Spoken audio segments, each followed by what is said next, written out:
All right, Lord Jesus, we are thankful this evening for the family of God in the midst of some adverse situations, but nevertheless, the kingdom of God is going forward.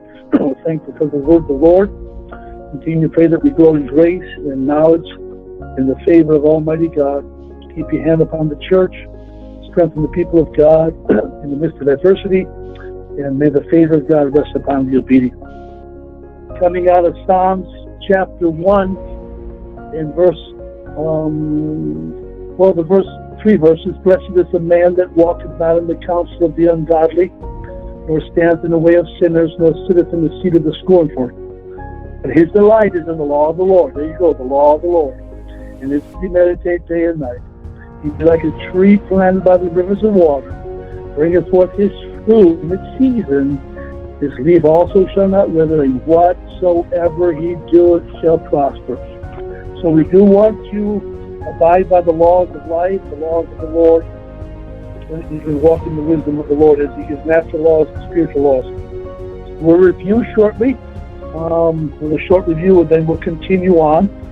Law number 1 was the law of protocol, understanding and abiding by the specific style, structure, substance of the environment of the business operation. Protocol has everything to do with that environment. They're how they operate that business, how the church administration runs, how your natural business runs. Everyone has a different criteria and environment in which they operate, a protocol of operations. Based on how you respond to that protocol will move you in areas of standings, acceptance, ranks, promotions, respect, honor. Once again, according to how you understand, identify, and abide by the business operations.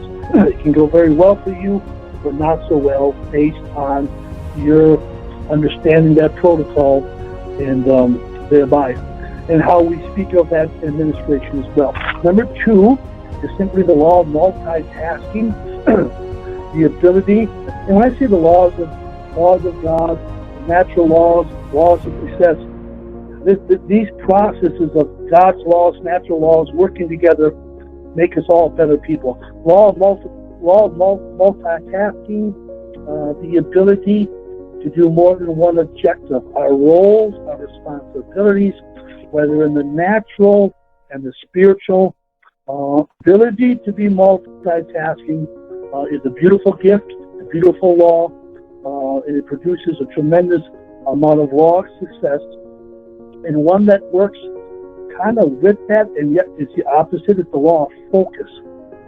Focus is more forgetting the things that are behind, and your eyes, your energy on a specific goal. Press toward the mark of the prize of the high calling. Press toward the mark of your natural goal. It's focus. It's kind of the opposite of multitasking. If you're gifted to do multi, you do it. If you're gifted to really focus on one specific task, then do it. You can be successful with a law of focus in one area, and you can be successful with multitasking. Not everyone has both abilities. Not who has what. It's just use what you're good at. If you major on focusing, you can be very successful. If you major on multitasking and you can do it, then you juggle all the balls. It's like juggling 6 or 7, 8, 9 balls in the air at a time. If you see a juggler, you're amazed at that ability. But he can do it. So let him do it, whereas some may only be able to juggle 1 or 2. That's okay. You juggle your 1 and 2, law of focus, you'll be successful. But don't look behind you, always look in front of you. Law of adaptation, number 4, is similar to the law of protocol. Protocol has a lot to do with the environment and how they operate. Adaptation is how you adapt to that. It's identifying with the protocol and yet without compromising your belief system. So in the law of protocol, our operation is like this, the environment, the structure, this is what, can you adjust? No, I can't adjust it. My lifestyle doesn't give me the liberty to work in a bar and to serve drinks and to dress a particular way, I can't take that position. The protocol of that environment, I understand it, but I can't identify it. I can adapt to an environment, but I have to hold on to identify with some of my own belief system. So there's a little balance there, understanding the protocol and then having the ability within your conviction, in your belief system, to adapt. If it's in your belief system and your ability to adapt, then it's better off that we adapt to the post office, the airline steward, whatever business, whatever church, whatever home guidelines are adapting to is part of a success law. Number 5 and 6 work together. Respect is always the attitude. I respect the officer. I respect authority, attitude toward certain fields of life. People that have this authority over us, or just neutral family areas of position. It's an attitude, law of respect. And it deals with simply the attitude toward honor. The law of honor is different. Honor requires action, not attitude. Remember the 2 A's. At your office, I respect who you are. You got my respect. But honor moves you to action. Honor your parents. Honor those over you. All honor the Lord. Proverbs 3, 9, and 10. There's an honoring system that moves you to action and usually refers to someone over you, where you honor them. Sometimes they have this in the natural world. They bring the celebrity, and we're going to host you tonight. We're going to honor you tonight. We're going to celebrate you tonight. We're getting honor. We're not just going to say things. We're going to show action. So those are 2 differences there. Not that honor can not only be words only. The words can be actions, but respect's the attitude and honor's the action. These are things in the natural business world that will draw its own reward. You have to understand laws of respect and laws of honor. Laws of order, there's going to be constantly time zones and priorities. Not everything, all parties of their life is going to be in order. Every area, house, business, car, closets, church, not everything is just going to be perfect. A perfectionist, everything exactly ordered. But we do have to work on the law of order, it can set the accurate arrangement of things. It's ordered. Everything's in order. So it's one step at a time, one project at a time. Do the priorities first.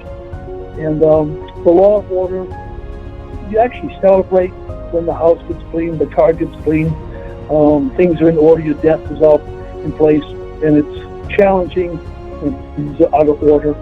So it goes back to priorities, time zones, and if you're part of a massive multi-thing, then just take one priority at a time, get that in order, and move to the next one. If you're unfocused and you're not so multitasking, you probably have a whole lot more order because you're only focusing in so many areas. The law of favor, we never want to lose favor with the Lord. It's the excellent standing with the Lord. So many things that will come. Just keep the law of alignment right with the Lord. Your conscience, your motives, your actions. I have to have him looking down like he looked at Nehemiah. The good hand of God was upon Nehemiah. He found favor with his actions, his attitude, his motives, and the law of alignment. And there will be more done for you in your life when we constantly retain the law of alignment with the Lord. Law of obedience, Deuteronomy 28, Isaiah chapter 1, verse 19, Exodus 23, 22 through 25. All these things, all through the scriptures, so much on obedience and disobedience. And it's always the same. When you're obedient, better than sacrifice. When you're obedient all through life, they reap benefits. all through the Bible. The opposite is true. The same 14 verses that speak of blessing speak of about 57 verses that speaks about the curse over disobedience. So, laws of obedience, from the natural laws of the business structure, church world, family, home, parents, the list goes on, government, they reap laws of success. It is the law of obedience. Discernment is number 10, from you discerning, and this will be used all through your life. Perhaps very, very, very precious and priceless to be able to discern all through your life. Business deals, partner relationships, discernment over your children, discernment over your partner, discernment over choosing your partner, discernment, everything, education, jobs, finances, decisions, business deals. It's always going to come down to discernment. You have your own business. Who do I hire? What do I feel about that person? Who do I activate when? There's a lot in this one, very challenging. The ability to identify not only your dominant gifts, but the gifts of others, and going through your life to be successful, to be like Psalms chapter 1, and to have continual fruit and success. It's going to take some discernment, because a wrong decision can be very, very detrimental to anyone. Just wasn't discerning, caught off guard, misled. If I would have been a little bit more discerning of an individual, I was taken, misguided, and not have my spiritual antennas up, so to speak. So discernment, just be aware of that word, discernment, ability to discern others and yourself along the journey of life. It's part of the success principle, part of the law. Number 11 is the law of value. In the business world, you're going to pay more for a heart doctor than a receptionist. The market value on the law of value. Your gifts, you're paid every day for your value, solving problems. The greater the reward system is based on your ability to solve problems, your value to a certain market value. Wherever your skills and your abilities, whether they're 1, 5, or 10, it doesn't matter. You can have one value of a gift or talent that people will pay an extreme amount of value for, because they need that gift.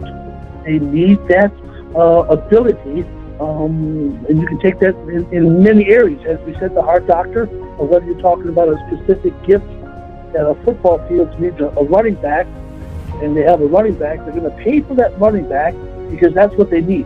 I need someone that can carry the ball, not fumble, and has the ability and speed. So we'll pay you so much because your value is what we need.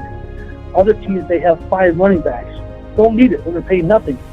So your market value, you may be very computer-orientated. You have skills in the computer. Whatever your skills, abilities are, someone wants your abilities. Somebody wants your skills, your mind, your hands, your heart to connect with people. You're very valuable to somebody. You have to understand the law of value. You've been given gifts to be successful in your arena by God, and you have to understand your value and know that the market is looking for your people coming and going every day, leaving cities, jobs, and doors are opening all over the world, and they're looking for your value. If you want to be more valuable, know your market, know your gifts. Someone's looking for your gifts and will pay you for your gifts. It's a law of value. You have to know your values, what they are, and know that the Lord will use you according to the gifts you have. Number 12, the law of excellence. Everything you do, writing a book, the job you do, the assignments you've been given, it's simply a higher level of attention to excellence, giving attention to details, color, symmetry, layout, how things are presented in a mannerism, law of excellence. I got the best steak in the world. I mean, prime rib steak, well done, all season. It's the most best steak you could possibly ever taste in your life. Unfortunately, when you brought it to me, you had it on top of a garbage can cover. It destroyed the whole presentation. I mean, who would bring steak in the restaurant and slap it on top of a garbage can cover? It destroyed everything. The law of excellence is a high level of attention to detail, color, symmetry, layout, professionalism, everything. The core was perfect. So excellence, how you do things in everything, your speech, your dressing, your mannerism of your work, your detail, if you're an artist, or how you do your job. The level of excellence, once again, will promote you. High level of excellence, giving details to areas specifically. Number 13, law of difference. Difference is your own uniqueness. Individuality, uniqueness. Paul says, I planted, Apollos watered, God gave the increase. What separates you? What separates this church from any other church? What separates you from any other person? You have individuality. You have uniqueness. You're different for a reason. Don't be like Tom, Bill, George, Bill, Sally. Forget all that. You be yourself. You're designed. You have origin of God. You have gifts. Never compare. Never compete. Be who you are. Identify your uniqueness. You have a law of difference. And your law of difference separates you. If you're like everyone else in your business, don't expect attraction. If everyone's serving hamburgers and you're not different, you're not going nowhere. If everything's the same, we got the same thing down the block, your business, your skills, your abilities, there's no distinction between you and the next 100 people, then it is what it is. You have to have some type of law of difference that makes you unique and different, that people will buy into and say, I like that, I want that. It may even be you, your uniqueness, your mannerism. I will invest in you because you're different, you're sweet, you're kind, you're soft, you're compassionate. I will invest in you. So difference, many times we have to identify, know our differences, what we offer that nobody else offers, and know your own uniqueness. 14 is the law of recognition. Genesis 28:6. The Lord was in this place, and I knew it not. I didn't recognize. The law of recognition is to extract from the present. The ability to identify and extract from the present. You're talking to me, and I'm talking to you. But I wasn't listening from the heart. I didn't get what you said. I didn't recognize. I didn't extract from the present. Recognition in every day, moment, session as we go. What is God saying? What is the situation saying? What is the business saying? Recognizing, extracting from the present. The ability to extract. I recognize the leading of the Lord, what He's saying to me. I recognize the cry of the wife, the husband, the child. Recognition, the ability to identify and extract from the present. It will connect you in the situation, and it's very valuable. The law of seed is 15. It's simply universal. Any seed, any good act you do, financially, naturally, showing favor, it does act. Ecclesiastes chapter 11, verses 1 through 6. 2 Corinthians 9:6. In the book of Ephesians, every good work that you do, the 6th chapter, the Lord Himself will repay you. You can't sow enough good deeds into others, and you don't reap sometimes exactly what you sow. Sometimes it is the same, and other times it's where you lack, you need God's supplies. Law of passion is motivated by energy to carry out your assignments. It's passion.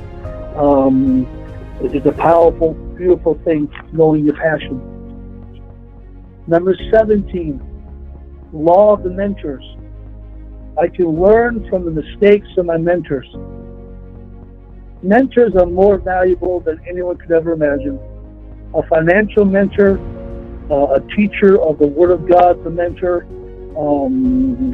health mentors, sports mentors, education mentors in life, educating us. You learn from your mistakes or your mentors.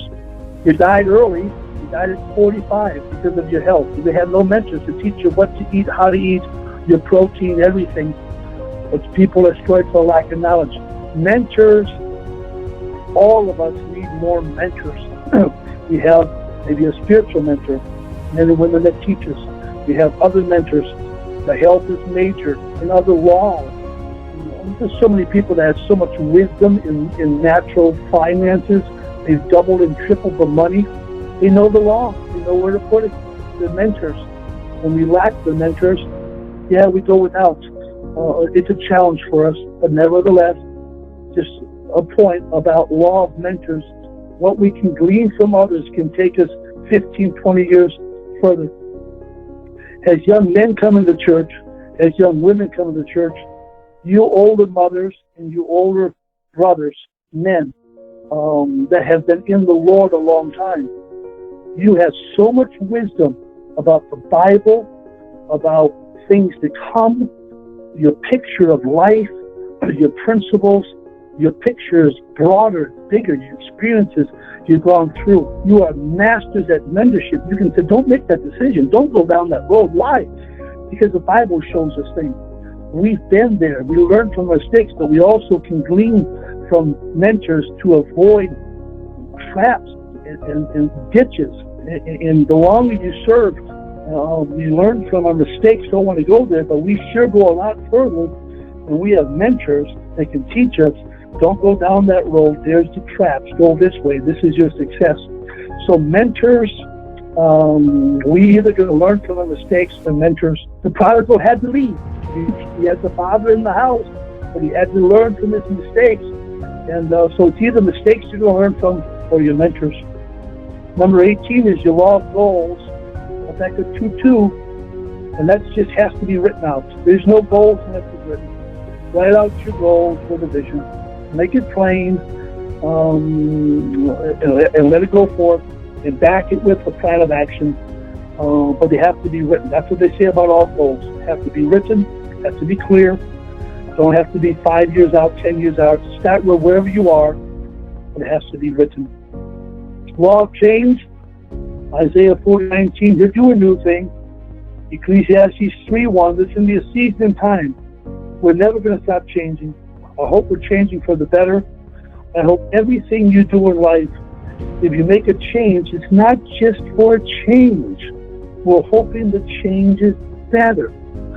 For the first time Sunday, I thought, this is just a small thing, just a small change. I want to see how it goes. It's just one simple little change.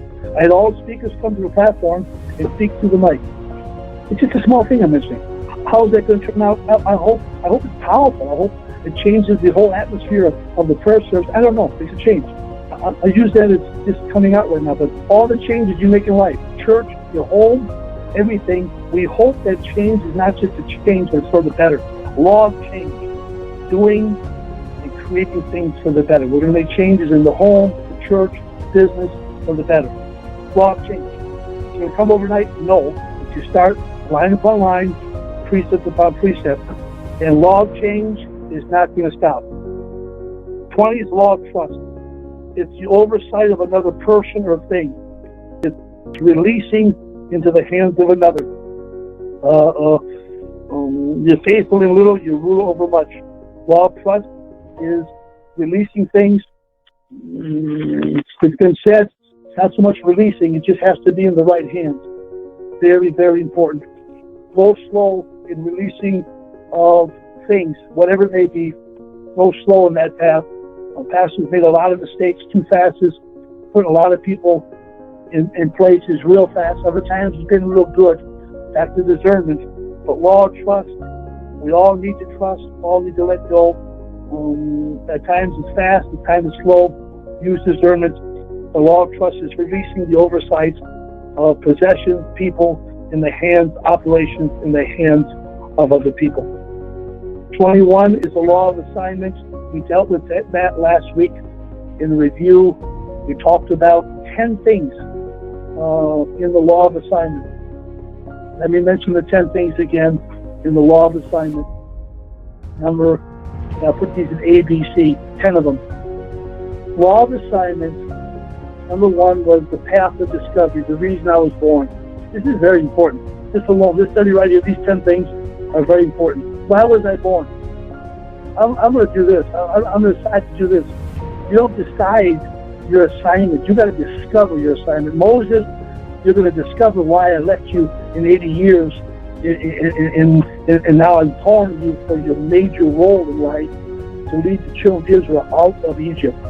It's not your decision. It's what you have to discover you're called to do. Why was I born? What specific role? So, path of discovery, the reason I was born. Not so much decision. You have to discover the reason you were born. B is the purpose. When you find purpose for your life, you're going to have peace. This is why I was born. The purpose I was born, where I was born, where I'm at right now, what I'm doing, the purpose gives me peace. If you don't know your purpose, it's going to be mystery and you're going to be unrest. You're going to be restless because you don't have a reason you were born.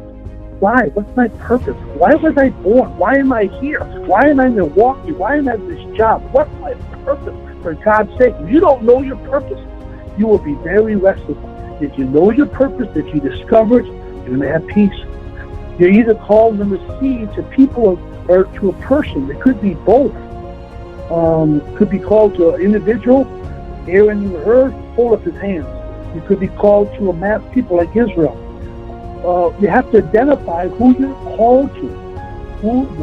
Who assignment are you there for? The parents to the children. The list goes on. But identify your assignment is to who.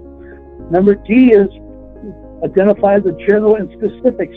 As in Jeremiah 1, there was general specifics, and then there was general and specific. We know our general assignment is always to represent the Lord. Never feel that you don't have an assignment. You always are in the earth to represent the Lord, ministry of reconciliation. That's universal assignment. Every child of God. You represent the earth. That's awesome. But then there's specifics. You have to know that. You have to discover that. As part of your assignment. You have to know geographically, number E, the place that you're set in. Why am I in Milwaukee right now? Why Milwaukee? Why am I at this job right now? Why am I here? Is it just to punch a hole in this computer line? Who's here? What's my assignment? Who needs the Lord? Why am I here? Why am I in Milwaukee? Why am I in Brookfield? Why am I in Chicago? What is my purpose for being in Milwaukee? It's not an active. You got to know why you're here, and God specifically placed you here. Now, if you move to Chicago, there's an assignment in Chicago for you. I mean, you got to know geographically your place and your setting. Here, if God moves me, there's an assignment over there. But you got to know that your assignment is geographically. You have to know F, that you basically have a personal significance that's different from others. You're not like anyone else. You have your differences, you have an assignment. Find your differences and then use them for your assignment. G is simply your passion to correct things is going to be things you hate. You hate certain things. The reason you hate things is attached to your assignment. I hate certain things. Well, that's part of your assignment to correct it. You have a passion for disorder, then you correct it with order. If you have a passion for things you love, well, then that's a true part of your assignment. I love certain things. It's attached to your assignment. Both the love and the hate, though the opposite, is attached to your assignment. I correct the things that I hate, and I do the things I love. It's part of my assignment. Leave me, I'm using the church, leave me at the front door, leave me in the nursery, leave me things you love, things that are what you want to correct. Home, church, business, your personal assignment. It deals with understanding things you hate and love are connected to your assignment. H is that your assignment, as you fulfill it, it has both rewards that will be provided to you, or it's going to be reproof. Your assignment, if you obey your assignment, you're going to be rewarded. If you don't, it's going to be reproof. David, your assignment is to kill Goliath. You're going to be rewarded. Jonah, your assignment is to go to Nineveh. I don't want to go to Nineveh. I didn't ask you if you wanted to go to Nineveh. That's your assignment. God didn't say your assignment you would like. Jesus said, nevertheless, thy will be done. He didn't want to go to the cross. He didn't want to die. That's your assignment. You're going to be the lamb slain from the foundation of the earth. That's your assignment. Nobody said your assignment would be something you liked or something, I'm on Tarshish meant pleasantness. I'm not going to Nineveh. I'm going to Tarshish where it's pleasant. That's not your assignment, Jonah. You're going to go to Nineveh, and if you don't obey your assignment, it's not going to go well for you. You're not going to have peace. The waves are going to come. You're going to be tossed to and fro because you're not in your assignment. You have no peace. You belong in Nineveh to preach, not in Tarshish to be in the ship running from the presence of God. See, your assignment will bring rewards or to bring reproof. You have to understand that it's progressive. My assignment, your assignment, is not so much that God is going to say, He's waiting on us continually to perfect ourselves and continue to take us on different assignments based on where we are. Based on knowledge, experience, where we are with the Lord, where we are in natural business. Progressively, if you move up to understand the computer of the job and the fact of how to run that thing, you get promoted. Your assignment moves up. If you don't know how to run the machine, you're not going nowhere. It's waiting until you're ready to take over this whole machinery. It's a progressive, your assignment is progressive based on waiting and preparing yourself based on how we prep ourselves. And then the last thing in the assignment is basically there's a persistent attack on your life and my life. Derail, discourage, destroy your assignment. Anything to get you off. You're designed for assignment. Whatever it may be, I'll discourage you, I'll derail you, I'll distract you, I'll destroy you. Don't carry out your assignment. That's the enemy's job. He wants to shut you down, paralyze you, so you don't use your gifts, your talents, your opportunities. It's his assignment against your assignment of the law of assignment, what you're carried out to do, what you were born to do. You have to know it, carry it out, know that there's warfare in your assignment, but I want to be like Paul. I want to fight the good fight. I want to finish my course. I want to carry out what God told me to do. Where I'm at, what I'm doing. I know my purpose. I know why I'm here. And when you know your purpose, why you're here, what your assignment is, you can't be moved. God's called me here. This is my assignment and my job, my church, my home. This is what I'm called to do. It's my assignment. And you do your assignment with the help of Almighty God. Two last laws, and I love all the laws. Law of opportunity. Revelation, I set before you an open door. Opportunity. All through your life and my life, there's going to be different doors that are going to be open. All types of doors. Parchment said miracles coming your way every day. Either coming to you or passing you by. Doors are opening up. Let me say this. You as a mentor, if someone needs mentoring, and you're an excellent mentor in the area, and they pass you by, not you, you're available, and they pass you by, it's an opportunity, and I'm talking about any mentor. They miss an opportunity to be mentors by experience, by wisdom, from health to finances to the church to spirituality. You are such an excellent mentor, and this person said no. They said, I don't want to be mentored by you. Fine. Not my loss. I got 30, 40 years in this thing. I would gladly mentor you in a lot of areas. But if you don't want to be mentored, opportunity doors open up from mentorship, from jobs to careers, everything. Open doors, open opportunities. I go to the building complex. When I'll say this, I was on the phone with the landlord and told me I owed rent. When I got off the phone, I was the building manager. So the law of opportunity, I'm on the phone, I was laid off, I didn't have money to pay the rent. He's calling me, you don't have money to pay the rent. When I got off the phone, I was the building manager of that 33 building unit.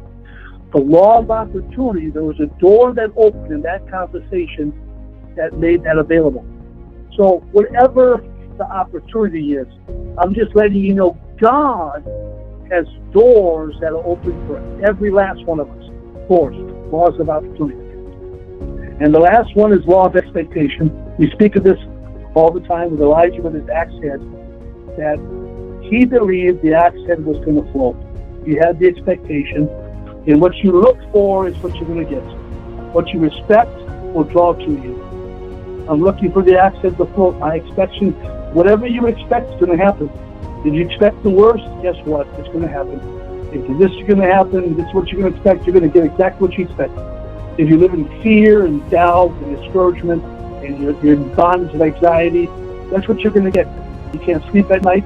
The expectation is going to get worse. My health is going to fail. I'm not going to make it. How am I going to retire? How am I going to see myself through? What's going to happen to the kids?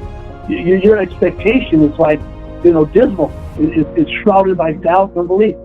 Your expectation, what you're believing God can do in you, through you. What's your expectation? Are you believing that when you put your axe head out, when you put that stick out, the axe head's going to float? Are you believing God is going to do some supernatural things in the midst of? The axe head's going to float. There's going to be divine intervention. God is going to intervene. I don't care how bad it is. I don't care what it looks like. The axe head follows. It's gone. There's no happen. According to your belief system, so be it unto you. I'm putting the stick out to say, I believe the axe head is going to float. I have an expectation that in the midst of everything, I'm going to shout and dance while I'm in prison, and I'm going to believe God to intervene. The doors are going to be open. I believe that. It's the expectation. I believe when we march around walls and God says, shout, I believe the walls are coming down. It's my expectation. Here comes the walls. The walls came down. The law of expectation. So, the law of expectation is something I love. What are you expecting? I'm hoping you're expecting the best for your home, your family, your business, the church, your spiritual life, everything. I'm expecting greater things, greater moves, greater blessings. Law of expectation. I get up optimistic. Law of expectation. And regardless of the situation, Rebecca said it's a fig tree philosophy. If the labor of the olive shall fail, I'm still going to praise God. My expectation is in the midst of, in the worst condition. I've seen God move. I've seen God reverse. I've seen God change. I've seen miracles. God is supernatural. He's a God of miracles. I expect the best and the worst. I refuse to accept things the way they are. Keep expecting, keep believing. I don't care how long it takes. Abraham, you hold on. Yeah, God, I'm 100 years old, for God's sake. I got no son yet. You just keep expecting. Abraham was strong in the faith. He counted him faithful, who was able to supply. God, I know you're laughing inside your heart, Sarah, but I'm going to hold on. And Sarah herself received strength through her faith, and she conceived. She had expectation. Though at one time she laughed, she now receives strength through her faith. She had the expectation that God, even at old age, would come through. So there's an expectation that we have to hold on to. When things are going well, expecting to get better, expecting even more things. When things ain't well, you hold on to your law of expectation. God is well able. I'm expecting God. I'm His child. Everything's going to work out for the good to them that love God. I'm expecting the scriptures to come to pass. God's not a man that He should lie. What He said He'll do, His purpose will be accomplished. His word will not return void. I'm a child of God. The foreknowledge of God I've seen every day of my life. He's seen the beginning and the end. He declared the end from the beginning. He's not going to put more in me than I'm able to bear. I'm more than a conqueror through Jesus Christ. And everything He can do, deliverance, healing, financial turnaround, I'm expecting miracles, expecting the borders to be expanded, expecting addition, expecting finances, expecting healing, expecting length of days, expecting to grow in favor of God. I'm expecting the coming of the Lord. What we're seeing right now, I'm expecting the Lord. I want to live as close and as ready as I ever want to be. Law of expectation, even of the coming of the Lord. We love you with the Lord. We continue to pray that the natural laws, the spiritual laws, that the laws of the Lord will be your delight. That as you delight in the laws of God, that you line yourself up one law at a time. The more we walk in the laws of God, let it be our delight. The Lord will do the rest. You'll be like that tree planted. Whatever you do will prosper. Your leaf will not wither. We love you with the love of the Lord. I think our time is slowly coming down. But We trust that you continue to walk in the laws of the Lord. Questions and comments before we close?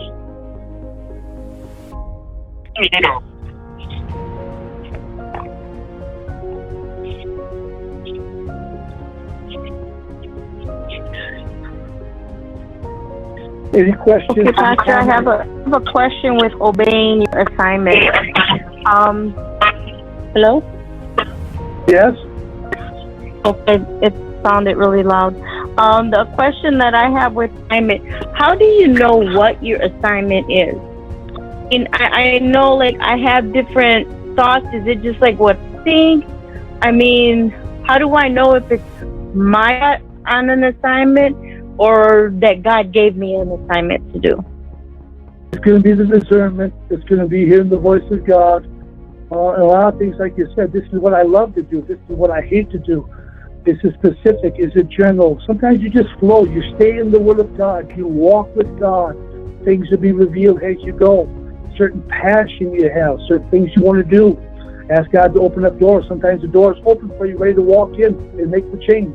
That's why I called you. That's why I placed you there. You have an assignment there.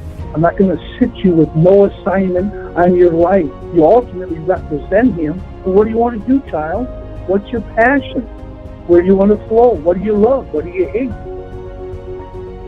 You know, slowly discover some of your specific assignments, whether naturally or spiritually. Seek the Lord as they're revealed, and pursue access to them. And like I said, a lot of times you'll find peace when you carry out your assignments. Jonah didn't carry it out. He was reproved. David, anyone else that carries that assignment, usually reward and you love. Usually let's say, well, there's part of loving and hating your assignments. They work together, but we are called to carry out our assignment, and we have to discover what we're called for. Is that something that we would go to you, or I would go to you and say, well, this is something that I feel that it is a passion that I love to do, and then you will say, yes, it is, no, it's not? I mean, is that how that works in that way, in that manner? It's a very good way to do certain things. Always, the multitudes of counsels your safety. I have a passion for, I have a desire for. Is it available for me here? Can I do this? Is there someone over that department? Etc. Etc. This is a new ministry. This is what we've done before. Hopefully there are rooms for you. The gift to make room for you. Okay, thank you. I think that's all the questions that I had. Yeah, always feel free to come to Pastor for some of your passions. I'm always open to hear that. I can't read mine. Thank you. Pastor, this is Sister Lois. And number 12 was excellently, you was talking about, I was blessed to go to culinary art school here in Milwaukee, down on Port Washington. It's in the school where love lays, and then Hope School. Anyway, what you were saying about how a hamburger is a hamburger, but if you want to prop it in it, you make it, instead of having, cheese, you make a cheese sauce to go on it, you put onion rings on it, you do different from the next person. That way I was taught where I could prosper, I could sell more because mine would taste better than the next. I totally agree with you. I see so many things coming out in business, different pizzas, different hamburgers, everything. Mm-hmm. In business, there's different things, and making certain things out. Some people fall in love with it. So whatever the law of differences are, and whatever the creativity you have, it does distinguish you and separate you. It can be very good. Right. Amen. Because they were talking about, putting fresh fruit in sweet tea, like spiced oranges and strawberries, anything different than the next person was doing. And that's what he taught us. To make it pretty. He taught me that you teach. He said people eat with their eyes. He said first if you see it and it's beautiful, you want to try it. Yeah, presentation, the law of excellence. Don't put that steak on top of a garbage can cover. Put exactly. Presentation. Okay. Very good. Thank you. All right. Thank you so much. We hope to get these laws documented and written out and passed out to everybody. Anyone else? Thank you. Hello, Pastor. Yes? Hello. Hello, Pastor. So, yes. Can you hear me? Yes. Yes. Okay. This is Brother Michael. So I missed just a few of the principles or the laws. Like, is there a way I'd be able to get the list of them? I heard you just say something, something Yes, about getting them. We will document every one of these laws. We might even preach on these laws, but we will add a documentation written out in type, these laws. And we're going to continue on the laws because your whole life success is going to be based on following these laws.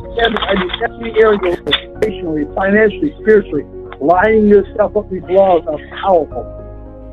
I also have recorded it. We get all 23 of these documented.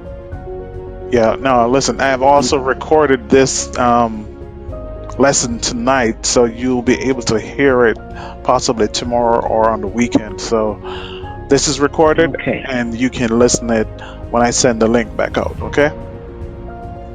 Okay, thank you. That works. That helps a lot. Okay. Yeah. Amen. So it is available to listen again.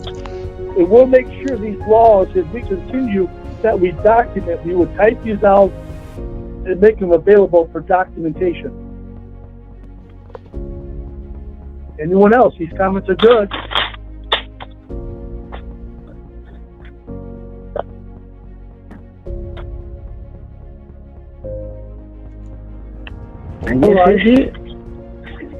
All right. Well, thank you for listening, everyone that's with us tonight. Stay encouraged in the Lord. Keep your heads up. Keep the victory going. And let's regroup on Sunday and look for a great time for the Lord continue to meet us and grow in grace and knowledge. May the blessings of the Lord rest upon you tonight. May you grow in grace and knowledge. May favor rest in obedience. God continue to stand the borders of all of our families and every of our heart's desires or goals or ambitions. Be with us, strengthen us, always ready for the coming of the Lord, playing with body, soul, and spirit. In Jesus' name we pray. Everyone say amen. Amen. Amen. Amen. Amen. Amen. All right, saints, stay encouraged in the Lord. Much love. Amen. Good night. God bless you. Night.